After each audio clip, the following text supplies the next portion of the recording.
Space is big. You won't believe how vastly, hugely, mind-bogglingly big it is. And in this vastness of space, amid all the muck and the mire of stars and satellites, there was one planet, an isolated and ignorant little rock whose isolated and ignorant inhabitants referred to as Zuber.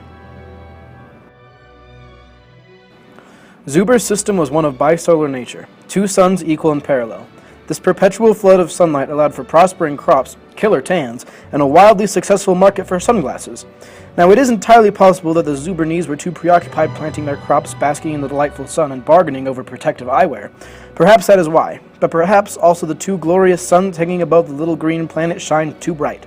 They never wavered in their warmth or in their shine, and so the people of Zuber could never see the beauty of a nighttime sky, could never soak in the wonder of the stars. More importantly, they could never ponder what those stars could mean, what else this universe could contain. In fact, it had never really occurred to them that there could even be a universe outside of their little green planet.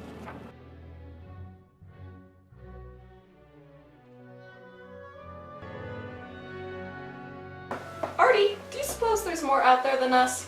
More? More than simply just us? Impossible. There's nothing but us and our green little planet with the bright, beautiful stretches of yellow above us. Silly Penny. And at that precise moment, a hurtling mass of flaming metal flew through those beautiful stretches of yellow and neatly refuted everything the Zubernese had ever known. I may have spoken a little too soon, Penny. You think? Where do you suppose they came from? How could it have gotten here? Let's find out. Dumbfounded by the shiny, flaming gadgets, they instead sought the advice of the scientists of Zuber. How very, very peculiar. Wouldn't you say, Professor Adams? Indeed, Professor Doug. How genuinely fascinating. Well, professors, what is it? Where did it come from? What does it mean? Well, we've been working on this new theory. We previously thought it was a dead end. Oh, it was total hogwash. Gobbledygook science, really. But now we might have been right all along. What is it? What's the theory? Our little green planet's not alone. A spaceship crashed onto our planet. We'll conduct further investigation onto the technology of the crashed ship. Then we'll construct one of our own, because we must know exactly what lies beyond.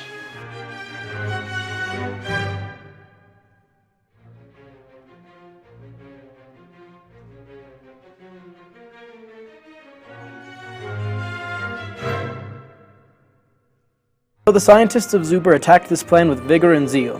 Occupying themselves with the speedy construction distracted them from the vicious fear of what they would see outside their yellow sky. Soon the spaceship was replicated, and the Zubernese prepared for the launch.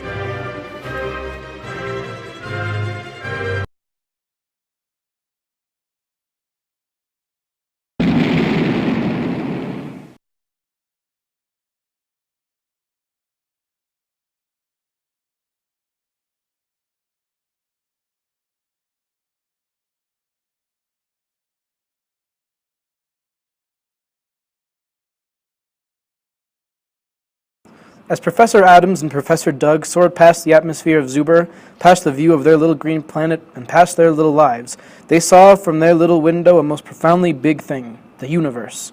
They saw the stars expanding as far as their eyes could reach, radiating in their infinite beauty. And in some way, touched by these sights, the 2 scientists had but one thing to say. Well, it's got to go. It's all gotta go.